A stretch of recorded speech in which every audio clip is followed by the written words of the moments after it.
Bien, ya saben que las predicaciones anteriores hablamos acerca de la conversión, de qué significa cuando un hermano se convierte, qué sucede, y tomamos la predicación del ladrón en la cruz. No sé si se acuerdan.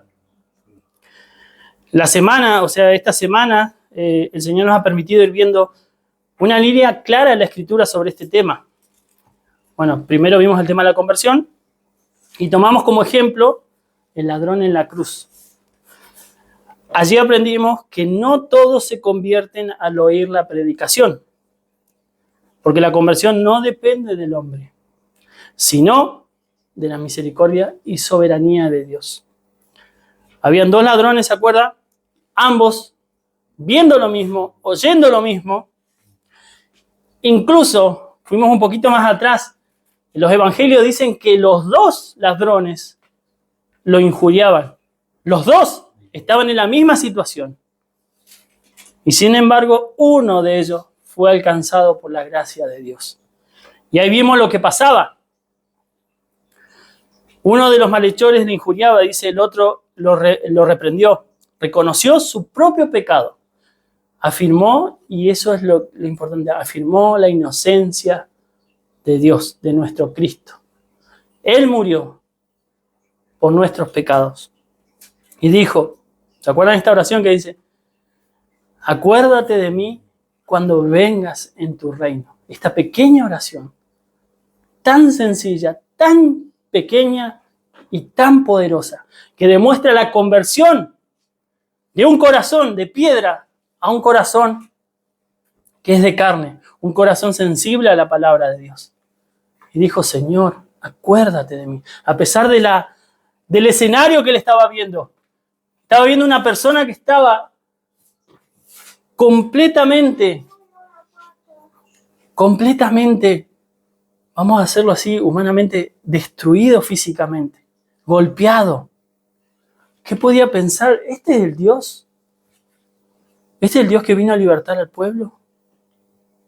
Pero sin embargo, la gracia de Dios trabajó en su corazón y él vio a Cristo, que él estaba muriendo por sus pecados, porque dice que él es justo.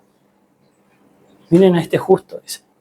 Está pagando. En cambio nosotros sí, acá estamos, porque lo merecemos. Él no lo merece. Y le dice, acuérdate de mí cuando vengas en tu reino. Y el Señor le respondió, de cierto te digo que hoy estarás conmigo en el paraíso. Allí vemos una verdad gloriosa. La fe salvadora no nace de la carne ni de la voluntad humana, sino de Dios, como dice nuestro Señor. Nosotros predicamos porque es nuestro deber, como dice Pablo en 1 Corintios 3, del 6 al 7, dice, yo planté, Apolos regó, pero el crecimiento lo da Dios. Así que ni el que planta es algo, ni el que riega, sino Dios que da el crecimiento. Aún después de la conversión, es Dios quien da el crecimiento. Después, en el segundo sermón, vimos que el Señor no solo salva a personas aisladas, sino que las reúne en un cuerpo, que es la iglesia. Vimos que la iglesia no es un edificio, sino un pueblo redimido de Dios y que nos congregamos para, adorar al Señor, oír su palabra, que es lo que estamos haciendo hoy, orar y estar en comunión y ser equipados para salir a predicar el evangelio afuera.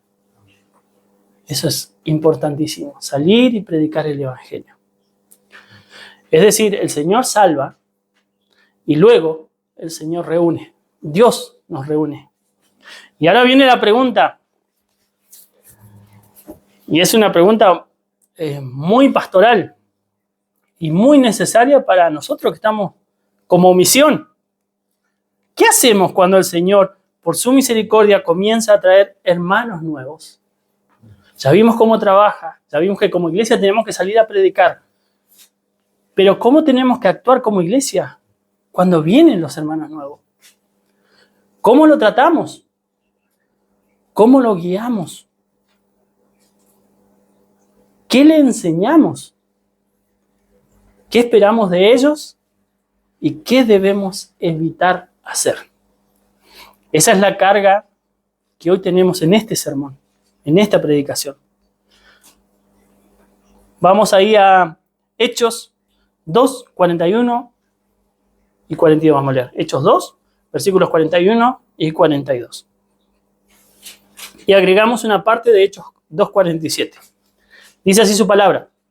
Así que los que recibieron su palabra fueron bautizados y se añadieron aquel día como 3,000 personas y perseveraban en la doctrina de los apóstoles, en la comunión unos con otros, en el partimiento del pan y en las oraciones. Y agregamos del verso 47, dice, y el Señor añadía cada día a la iglesia los que habían de ser salvos. La iglesia no puede convertir a nadie, esto queda claro, pero sí tiene la responsabilidad de recibir, cuidar, afirmar y discipular a los que el Señor va añadiendo. Miren la tremenda responsabilidad. No somos solamente entes que nos venimos a sentar aquí a la iglesia, sino tenemos una tremenda responsabilidad delante de nuestro Dios. Y es recibir, cuidar, afirmar y discipular a los que el Señor va añadiendo. Mire qué responsabilidad que tenemos, ¿eh? Cuando llega un hermano nuevo, recordamos que es el Señor quien los añade. Nosotros podemos ir a hablar, podemos predicar qué es lo que el Señor nos mandó a hacer. Y es lo que tenemos que hacer como iglesia. Pero el que convierte el corazón de esa persona es el Señor. Por eso decimos que el Señor lo añade, no nosotros. Hechos 2:47 dice el Señor añadía. No dice la estrategia lo añadía. No dice el carisma que puede tener una persona lo añadía. O la música que vemos en muchas iglesias, muchas congregaciones, estos tremendos shows. No dice que la música lo añadía. O no dice que la presión emocional lo añadía. Sino dice, el Señor los añadía. Esto nos guarda de dos pecados. Uno, la soberbia. Pensar que nosotros producimos las conversiones. Pensar que está en nosotros, a ver, yo por la forma que tengo de hablar, esa persona se va a convertir. Eso es soberbia.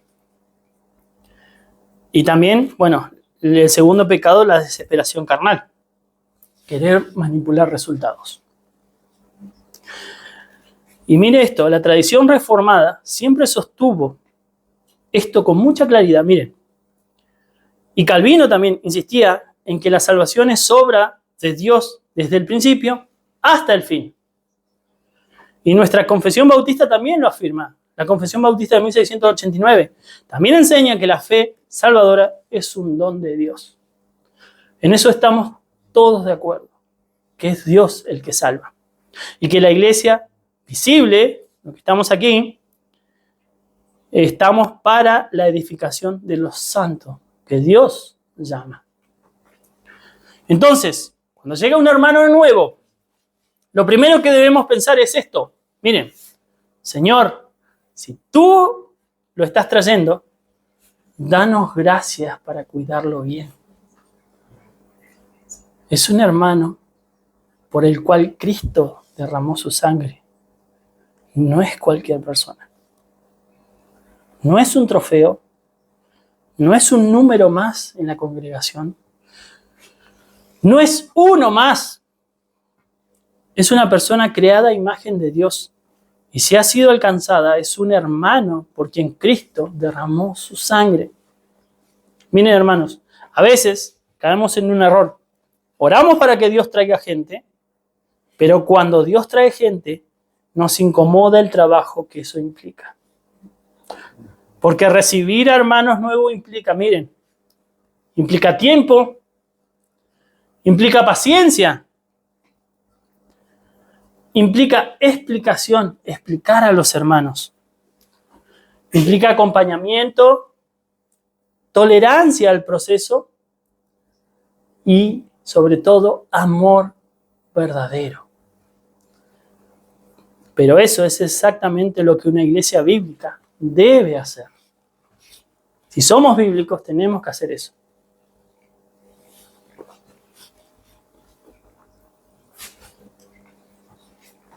Cuando llega un hermano nuevo a la iglesia, debe recibirlo como Cristo nos recibió. ¿Ustedes se acuerdan cómo nos recibió Cristo a nosotros? Romanos 15:7 dice, por tanto, recibíos los unos a los otros, como también Cristo nos recibió para gloria de Dios.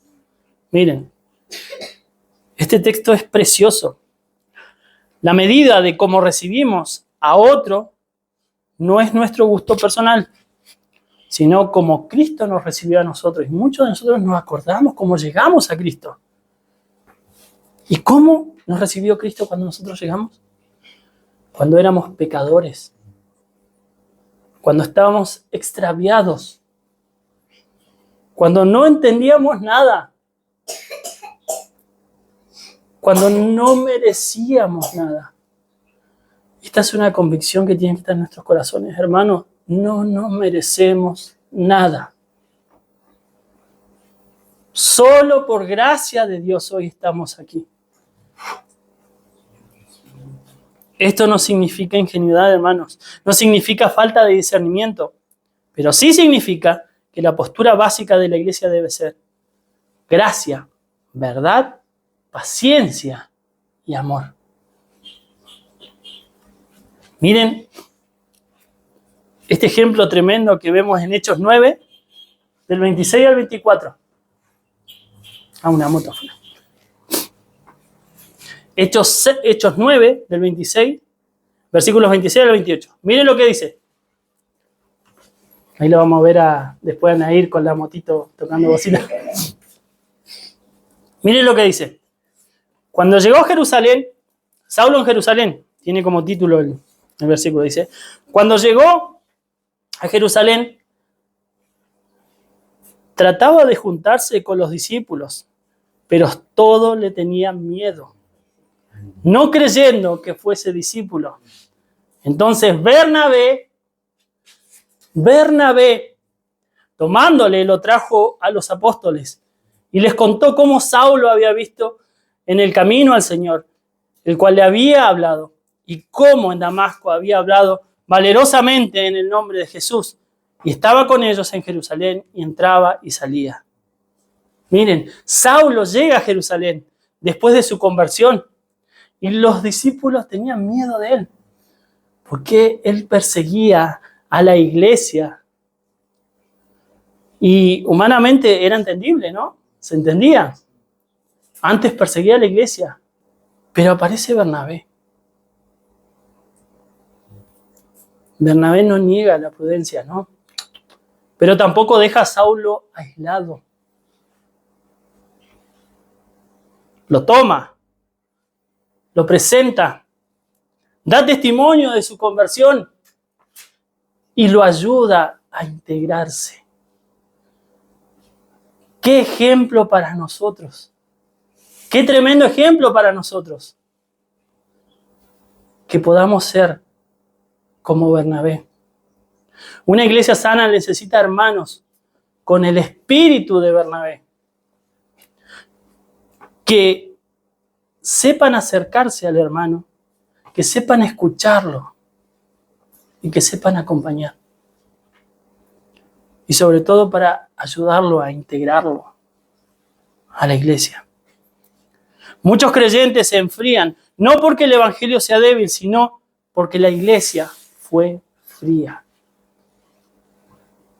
Y esto es serio, porque el Señor nos manda a amar. Jesús dijo, miren lo que dijo en Juan 13, versículos 34 y 35, dice, un mandamiento nuevo os doy, que os améis unos a otros como yo os he amado.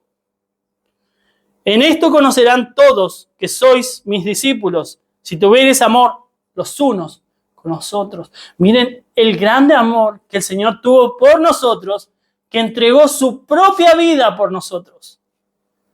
¿Podemos llegar a esa imagen? Es mucho, ¿no? El amor cristiano no es solo una emoción. La emoción va y viene. También es una práctica constante. Nosotros tenemos que practicar esto constantemente. Saludar, Preguntar, mi hermano, ¿cómo está? ¿Cómo se siente hoy? Invitarlo. Escuchar, acompañar e incluir. Cuando llega un hermano nuevo, no le exigimos madurez inmediata. Este punto es crucial acá. A veces cometemos un error muy común, que queremos que un hermano recién convertido hable, entienda y reaccione como alguien que lleva 10 años en el Evangelio. Y esto no es bíblico ni pastoral. Miren lo que dice. Segunda de Pedro 2:2, versículos conocidos, dice: desead como niños recién nacidos la leche espiritual no adulterada, para que por ella crezcan. Está dando un comienzo y está diciendo que nosotros tenemos que crecer, pero empezamos desde niños, desde bebés, como un bebé. Estamos recién nacidos y necesitamos alimento, leche espiritual. Pero tiene que haber un crecimiento. La Escritura no espera madurez instantánea, espera crecimiento real. No nos podemos quedar estancados en un lugar. Tiene que haber crecimiento. Pablo, miren lo que dice como modelo pastoral.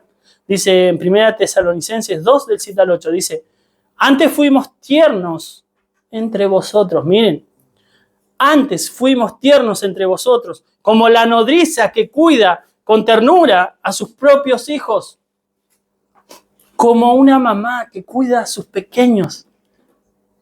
Tienen errores, le enseñas una vez, lo vuelven a hacer, vamos de vuelta, hijo, camine, vamos, aprenda. Y de vuelta lo mismo se las manda, pero vamos con paciencia a enseñarle. Hermano, así no, tienes que hacer esto. Hijos, no, así no, tenés que comportarte. Hijo, respete. Así. Miren, tan grande es nuestro afecto por vosotros que hubiéramos querido entregarlo, no solo el Evangelio de Dios, sino también nuestras propias vidas. Miren lo que nos enseña Pablo acá. Tan grande es nuestro amor por los escogidos de Dios, por lo que Dios trajo a su iglesia, por nuestros hermanos, que hubiesen querido entregar su vida por ellos, si hubiera sido necesario. Y más adelante, mire lo que dice. 1 Tesalonicenses 2, de 11 al 12, versículos 11 y 12 dice: también sabéis de qué modo, como el Padre a sus hijos, exhortábamos y consolábamos a cada uno de vosotros, y os encargábamos que anduvieseis como es digno de Dios. Miren el cuidado que tenemos que tener con nuestro hermano, guiarlo para que pueda caminar como es digno de un hijo de Dios. Miren el equilibrio, como madre, con ternura, como padre, exhortación a nuestros hermanos. Y como pastor, constancia, ser constante con eso. Eso necesitamos con los hermanos nuevos. No solo decirles bienvenidos, sino enseñar, animar, corregir con amor y caminar cerca de él. Y una advertencia importante: no confundamos paciencia. El Señor nos pide paciencia con dejarlo así nomás. No confundamos eso. Ser paciente no es relativizar el pecado. Ser paciente es acompañar el proceso de obediencia. Él tiene que llegar a un punto y él va caminando a un punto que tiene que parecerse a Cristo, pero es un caminar, es un camino. Y a un hermano nuevo no le decimos: no importa cómo vivas, no, tranquilo, no pasa nada. Sino, Cristo te salvó. Ahora caminemos juntos en obediencia a su palabra. Es importante. Tito 2, del 11 al 12 dice: porque la gracia de Dios se ha manifestado para salvación a todos los hombres, enseñándonos que renunciando a la impiedad y a los deseos mundanos, vivamos en este siglo sobria, justa y piadosamente. La gracia salva, pero también nos enseña. Y acá dice: porque la gracia de Dios se ha manifestado para salvación. Así como el Señor ha puesto el Espíritu Santo en nuestros corazones. Él por gracia nos salvó, también por gracia nos va guiando, nos va convenciendo de pecado. El Señor dice, esto es pecado. Y el Espíritu Santo dentro de nosotros nos convence, sí, Señor, eso es pecado, no lo voy a hacer. Si eso no pasa en su corazón, si eso no sucede en su corazón, si no hay convicción de pecado, hay un problema grandísimo. Podemos incluso dudar de su conversión. Hermanos, tiene que haber un crecimiento en cada uno de nosotros. Tiene que haber un caminar recto delante de Dios. Y para eso estamos nosotros como iglesia, para poder guiar a nuestros hermanos. Con amor, con dulzura, con paciencia. Muchas veces con paciencia. Porque usted se lo dice y lo vuelve a hacer. Bueno, Señor, con paciencia. La gracia salva, pero también enseña, hermanos. ¿Cómo cuidamos y afirmamos a un hermano nuevo? Por los medios de gracia. Miren, este punto es central. Nosotros en la teología reformada enseñamos que tenemos los medios de gracia, los medios ordinarios de gracia los llamamos. Nosotros no creemos que el crecimiento cristiano venga por técnicas humanas. Presta atención. No creemos que según la técnica, va a caminar como Dios manda, como Dios le pide que nosotros debemos caminar. Muchos creen que son por técnicas humanas, por emociones fabricadas o por entretenimiento. Creemos que Dios hace crecer a sus hijos por los medios ordinarios de gracia. Mire, ¿cuáles son estos medios? La palabra, que es lo que estamos haciendo hoy. Y estamos creciendo porque estamos aprendiendo. Quizás muchos de nosotros ya sabemos cómo comportarnos, cómo hacer las cosas, pero el Señor a través de la predicación nos enseña. Vamos puliendo, vamos cada vez más pareciéndonos a Cristo. Nunca vamos a llegar a ser perfectos, eso jamás, como fue Cristo. Pero sí vamos camino. Y tiene que notarse, tiene que verse en nosotros. La palabra, la oración, la comunión de la iglesia. Y después, bueno, las ordenanzas, que es el bautismo, la cena del Señor, según el orden bíblico. La disciplina y el cuidado pastoral. En muchas iglesias hoy no hay disciplina. No hay cuidado pastoral. Hechos 2:42 dice, lo resume así, miren lo que dice. Y perseveraban en la doctrina de los apóstoles, en la comunión unos con otros, en el partimiento del pan y en las oraciones. Noten que no dicen, probaron un poco. Dice, perseveraban. Eso es lo que un verdadero cristiano hace. Persevera. Todos los días. Domingo a domingo. Persevera. La doctrina de los apóstoles dice, un hermano nuevo necesita Biblia y más Biblia. Pura Biblia. No necesita solo emociones, solo testimonios, solo experiencia, que eso lo vemos en muchas iglesias hoy. Mueven las emociones de los hermanos, de las personas. Están sostenidos en esa iglesia por emociones. Nosotros no negamos las emociones, no decimos que las emociones son malas, pero sí que tenemos un espíritu que puede controlar esas emociones. Los hermanos nuevos necesitan la verdad de Dios. Segunda de Timoteo 3:16-17. Toda la escritura es inspirada por Dios y útil para enseñar, para redarguir, para corregir, para instruir en justicia, a fin de que el hombre de Dios sea perfecto y enteramente preparado para toda buena obra. Colosenses 1:28 dice, a quien anunciamos, amonestando a todo hombre y enseñando a todo hombre en toda sabiduría, a fin de presentar perfecto en Cristo Jesús a todos los hombres. La meta no es que se adapte a un grupo, no es que se adapte a nuestro grupo, sino que sea formado en Cristo. La comunión, que lo vimos en el Hechos 2:42. El nuevo hermano necesita vida de iglesia, no aislamiento. Un creyente solo se enfría. Un creyente solo se enfría. Un creyente aislado se debilita. Dios no nos diseñó para vivir la fe en soledad. No nos diseñó para eso. Tenemos que estar en la comunión de la iglesia. 1 Corintios 12, del 12 al 13, versículos 12 y 13 dice, Porque así como el cuerpo es uno y tiene muchos miembros, así también Cristo. Porque por un solo espíritu fuimos todos bautizados en un cuerpo. Y unos versículos más adelante Pablo enseña que el cuerpo no puede despreciar a ninguno de sus miembros. 1 Corintios 12, del 21 al 26 dice: el ojo no puede decir a la mano, no te necesito. Los miembros más débiles son necesarios. Si un miembro sufre, todos sufren. Cuando llega un hermano nuevo, hermanos, hay que integrarlo, hacerle lugar. No dejarlo en una esquina siempre. No hacerle sentir que está de visita.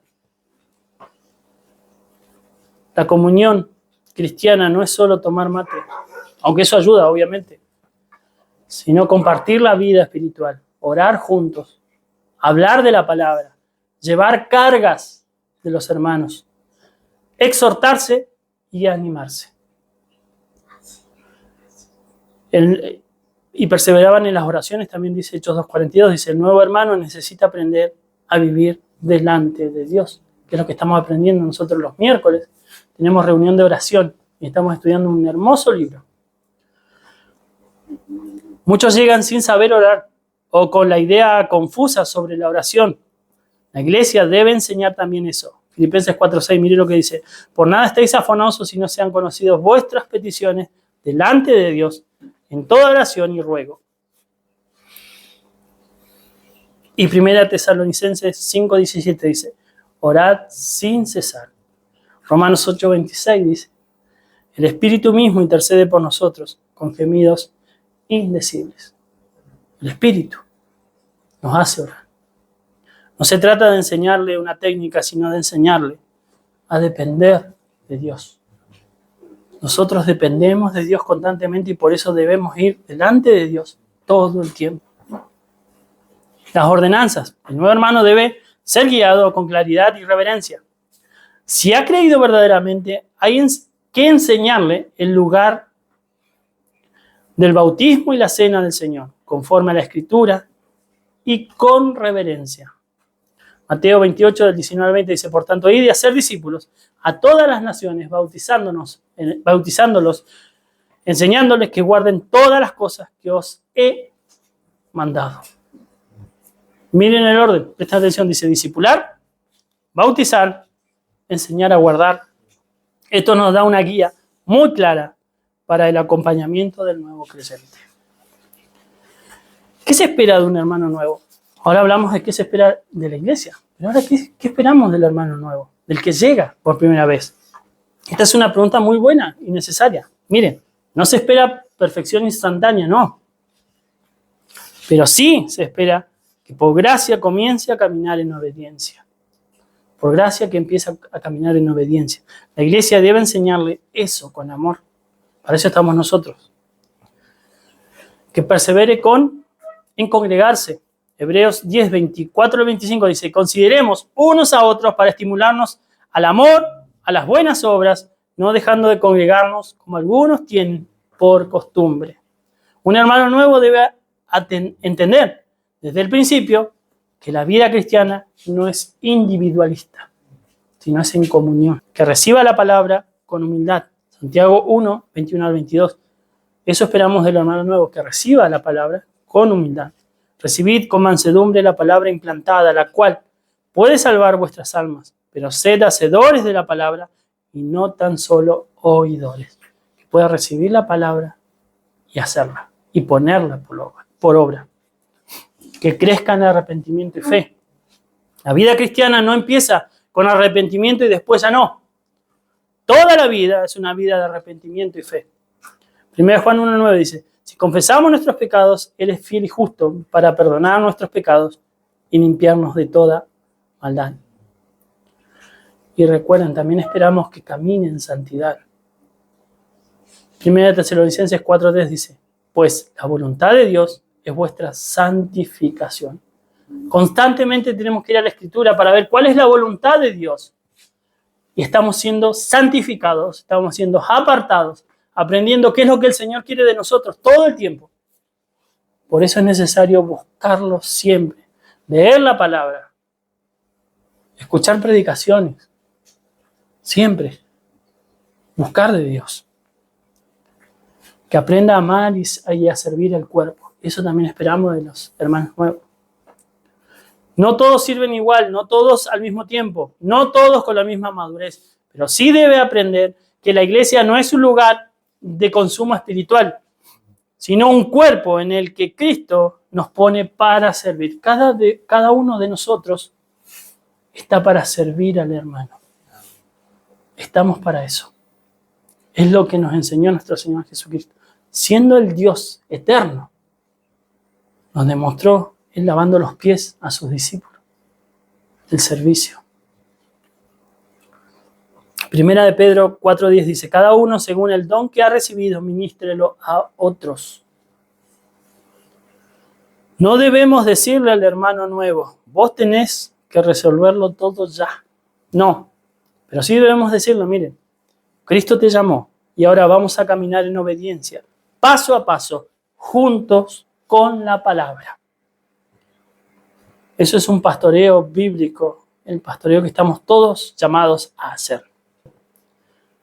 Este punto, es muy práctico para nosotros como iglesia, para congregación. No debemos ser fríos e indiferentes. Una iglesia puede tener buenas doctrinas, pero si el trato es frío, el nuevo se siente extranjero. Romanos 12:13 dice, practicando la hospitalidad. Hebreos 13:2 dice, no os olvidéis de la hospitalidad. ¿Qué significa hospitalidad? Que el hermano se sienta cómodo. Que el hermano esté cómodo con nosotros. Que podamos ofrecer de lo que nosotros tenemos al hermano. No debemos cargarlo con debates secundarios demasiado pronto, que es una tendencia que a mí siempre me pasaba. Llegaba y ya le quería meter doctrina con todo. No, porque la salvación no se pierde. No, porque el supralapsariano y el infralapsarianismo, ¿y qué? ¿De qué le sirve? A veces el hermano recién empieza a caminar y nosotros lo metemos en discusiones complejas, temas secundarios, polémicas, debates internos. No digo que la doctrina no importe, eso no es así. Importa muchísimo, pero hay un orden en la enseñanza, de lo básico, de lo más sencillito, y después va a ir de a poquito. Hebreos 5, del 2 al 14 dice, porque debiendo ser ya maestros después de tanto tiempo, tenéis necesidad de que os vuelva a enseñar cuáles son los primeros rudimientos de la palabra de Dios. Y habéis llegado a ser tales que tenéis necesidad de leche y no de alimento sólido. Y todo aquel que participa de la leche es inexperto en la palabra de justicia, porque es niño.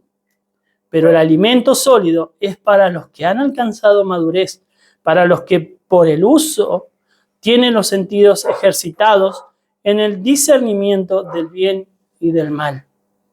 Hay alimento sólido, pero también hay leche. El nuevo creyente necesita fundamentos, claridad del evangelio. Por eso todos arrancamos con evangelismo, con evangelio. Hábitos cristianos, que no son los mismos hábitos del mundo. Tienen que empezar a tener hábitos cristianos.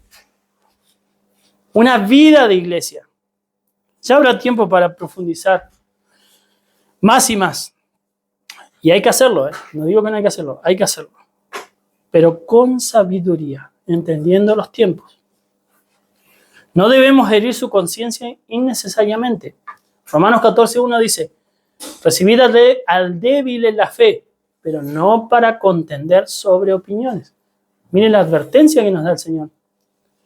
Así que vos decís que la salvación se pierde. Me encanta. Pero ser tranquilos con eso. 1 Corintios 8:9 dice, mirad, que esta libertad vuestra no venga a ser tropezadero para los débiles. Hay hermanos débiles, que su conciencia es débil. Esto no significa vivir sin convicciones, no, sino aprender a tratar con amor a quienes todavía están creciendo en entendimiento. Una marca de madurez no es solo saber más, sino saber cómo tratar al que sabe menos. Esa es una marca de madurez. Se lo repito, una marca de madurez no es solo saber más, sino saber cómo tratar al que sabe menos. No debemos corregirlo con dureza. No debemos corregirlo con dureza pública cuando puede corregirse con mansedumbre. Miren, Apolos, Hechos 18 del 24 al 26. Apolos era elocuente, fervoroso, pero tenía comprensión incompleta. Apolos. ¿Qué hicieron Priscila y Aquila? Le tomaron aparte, miren, y le expusieron más exactamente el camino de Dios. Lo tomaron aparte. Tuvieron la paciencia como matrimonio. Este es un ejemplo amoroso. ¡Qué ejemplo tan lindo! No lo humillaron públicamente, no lo ridiculizaron, no lo trataron como enemigo. Lo tomaron aparte y le explicaron mejor. Que también seamos como Priscila y Aquila. Es una enseñanza para nosotros como iglesia, como misión. A veces el hermano nuevo dice algo mal. Entiende algo de manera incompleta o trae costumbres de otros lugares. ¿Qué hacemos? ¿Qué hacemos cuando viene así? ¿Lo exponemos? ¿Lo avergonzamos? ¿Lo tratamos con superioridad? No, porque yo sé que esto... No. La Escritura nos enseña otro camino, miren. Verdad con mansedumbre. Segunda de Timoteo 2, 24 25 dice, porque el siervo del Señor no debe ser contencioso, sino amable para con todos, apto para enseñar, sufrido, que con mansedumbre corrija a los que se oponen. Mansedumbre. Tenemos toda la fuerza para aplicársela al hermano, porque no es así. No. Y controlo con mansedumbre, paciencia, amor. Se le explica al hermano. No debemos tenerlo en responsabilidades para las que aún todavía no está preparado. Esto también es importante, miren. Por entusiasmo a veces se comete el error de dar demasiada exposición o liderazgo demasiado rápido a un hermano recién convertido. Eso no es sabio. 1 Timoteo 3:6 dice, no un neófito, no sea que envaneciéndose caiga en la condenación, envaneciéndose, que sea un orgulloso, que sea todo lo contrario a lo que el Señor nos pide que seamos, humildes, mansos. La iglesia debe cuidar al hermano, no usarlo. Hay hermanos nuevos muy fervorosos y eso es hermoso, pero el fervor debe ser acompañado por formación, carácter, tiempo y frutos. Tiene que tener frutos. No debemos chismear también sobre su pasado. Muchas veces eso también nos gusta. Si el Señor lo perdonó, nosotros no tenemos derecho a convertir su pasado en conversación, a no ser que Él lo quiera exponer. Muchos de nosotros venimos con un pasado tremendo, mis hermanos. Si yo me acuerdo de dónde me sacó el Señor, de dónde nos trajo. Pero muchas veces lo contamos como testimonio y es lindo. Efesios 4:29 dice, ninguna palabra corrompida salga de vuestras bocas, sino la que sea buena para la necesaria edificación. No significa encubrir el pecado, no significa eso, nunca. Significa no andar exponiendo, ventilando o alimentando el morbo sobre lo que Cristo ya lavó. Nosotros no cubrimos el pecado. ¿Cómo debe tratar la iglesia al hermano nuevo? Con verdad, amor y propósito. Se queda poquito. Hasta acá vimos qué no hacer con el hermano. Ahora resumimos positivamente qué sí hacer con el hermano. Recibirlo con amor. Romanos 15:7 dice, recibíos como Cristo os recibió. Recuerden. Alimentarlo con la palabra. 1 Pedro 2:2 dice, la leche espiritual, para que crezcáis. ¿Se acuerdan? integrarlo al cuerpo. 1 Corintios 12. Vosotros pues sois el cuerpo de Cristo. Cada uno de nosotros es el cuerpo de Cristo. Cuarto, acompañarlo con paciencia. 1 Tesalonicenses 2. Como nodriza, como padre. Corregirlo con mansedumbre. Hechos 18:26, 2 Timoteo 2, del 24 al 25. Apolos. Acuérdense que ahí dice que lo tomaron aparte y lo corrigieron con mansedumbre. No dejaron pasar nada, nosotros no dejamos pasar nada, sino con mansedumbre, con paciencia, viendo el momento adecuado para poder conversar. Enseñarle a obedecer a Cristo. Mateo 28:20. Enseñándoles que guarden todas las cosas. Guardar es guardarlo para hacerlo, para poner por obra. Miren, acá quiero sumar una imagen que nos ayuda mucho a entender el corazón de Cristo y cómo la iglesia debe reflejar ese corazón. Lucas 15, del 4 al 7 dice, la oveja perdida, todos la conocemos. ¿Qué hombre de vosotros, teniendo 100 ovejas, si pierde una de ellas, no deja las 99 en el desierto y va tras la que se perdió hasta encontrarla? Y cuando la encuentra, la pone sobre sus hombros gozosos. Y al llegar a casa, reúne a sus amigos y vecinos diciendo, gozaos conmigo, porque he encontrado mi oveja que se había perdido. Os digo que si habrá más gozo en el cielo por un pecador que se arrepiente, que por 99 juntos que no necesitan arrepentimiento. El Señor Jesús, mire lo que nos enseña acá, que el pastor va tras la oveja perdida y cuando la haya, mire, no la golpea, no la desprecia. Yo era esa oveja perdida. No la humilla, sino que la pone sobre sus hombros, gozoso, feliz, porque nos encontró. Y dice que hay gozo en el cielo por un pecador que se arrepiente. Si hay gozo en el cielo cuando un pecador se arrepiente, ¿cómo no va a haber gozo en la iglesia? ¿Cómo no vamos a gozarnos cuando un pecador se arrepiente? Pero ese gozo no debe durar solo el primer domingo. Debe convertirse en cuidado pastoral y real. Estamos llamados a ser pastores. Miren, esta es una palabra para nosotros como iglesia. Hermanos que ya llevan tiempo en la fe, esta parte es especial para nosotros.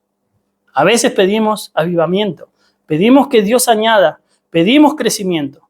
Está bien, pero hay una pregunta que debemos hacernos con temor de Dios. ¿Estamos preparados para cuidar a los que Dios traiga? Porque una cosa es celebrar conversiones, otra cosa es pastorear personas. Pastorear implica soportar debilidades del hermano, repetir muchas veces enseñanzas, aplicar una y otra vez la palabra, ayudar a los hermanos que han tropezado, orar por los procesos de nuestros hermanos y amar cuando no es cómodo amar. Gálatas 6:2 dice, sobrellevad los unos las cargas de los otros y cumplid así la ley de Cristo. Eso incluye la carga de los hermanos nuevos, sus luchas, sus miedos, sus dudas, sus malos hábitos viejos, porque vienen con malos hábitos, su inmadurez inicial. Obviamente no se tiene que quedar así todo el tiempo, pero tiene una madurez al iniciar, al comenzar. Tiene inmadurez. Y la va a ir puliendo de a poquito y para eso estamos nosotros, para guiarlos en amor. Nosotros amamos la sana doctrina y debemos amarla. Pero la sana doctrina sin amor puede volverse dureza. 1 Corintios 8:1 dice, el conocimiento envanece, pero el amor edifica. Tenemos que tener conocimiento con amor. Esto no es un llamado al anti-intelectualismo, no. Es un llamado a que el conocimiento bíblico produzca esto, mire, humildad, paciencia, mansedumbre y edificación. Como bautistas reformados, que es lo que somos, creemos que la verdad importa, pero justamente por eso debemos tratar a las personas como la verdad enseña, como la Biblia enseña, como la palabra de Dios enseña. Si hoy aquí alguien que recién está llegando o que hace poco el Señor lo alcanzó, quiero decirle con cariño esto. No esperamos perfección inmediata. No. Y esto es para, memoricen esto, porque esto es lo mismo se lo van a tener que decir a las personas cuando vengan, a nuestros hermanos cuando vengan. No esperamos perfección inmediata. Si esperamos, porque la Biblia lo espera, que tengas un corazón enseñable. Miren lo que es esto. Es importante que el hermano tenga un corazón enseñable, que ame la palabra, que quiera congregarse, que quiera aprender y que caminemos juntos en obediencia a Cristo. Y también quiero decir esto, la iglesia no es un grupo de personas perfectas, no somos perfectos. Es un pueblo de pecadores, salvados por gracia, que están siendo transformados por Jesucristo. Así que no nos desanimemos si vemos debilidades. Miremos a Cristo. Y esto, no te desanimes. El Señor fortalece a los suyos. Filipenses 1:6. El que comenzó en vosotros la buena obra, la perfeccionará hasta el día de Jesucristo. ¿Y usted lo cree eso? Amén. Que el que comenzó en vosotros, el que comenzó en vosotros la buena obra, la perfeccionará hasta el día de Jesucristo. Él nos va a ir perfeccionando. Efesios 4, de 15 al 16 dice, siguiendo la verdad en amor, crezcamos en todo en aquel que es la cabeza. Esto es Cristo, de quien todo el cuerpo, bien concertado y unido entre sí, recibe su crecimiento para ir edificándose en amor. Qué precioso equilibrio. Verdad, amor, crecimiento, Cristo como cabeza y el cuerpo edificándose. Hechos 2:47, lo volvemos a decir. Y el Señor añadía cada día a la iglesia los que habían de ser salvos. Y este es un llamado a la iglesia. Que el Señor nos haga una iglesia firme en la doctrina, cálida en la comunión, reverente en la adoración, paciente con los nuevos, sabia en el cuidado y celosa por la santidad. Ese celo nos tiene que identificar. Celosa por la santidad. Que Dios nos dé muchos Bernabés entre nosotros. Que Dios nos dé matrimonios como Priscila y Aquila, que sepan enseñar con mansedumbre. Que Dios nos dé amor verdadero por las almas. Y que en todo Cristo sea glorificado en su iglesia. Amén. Amén.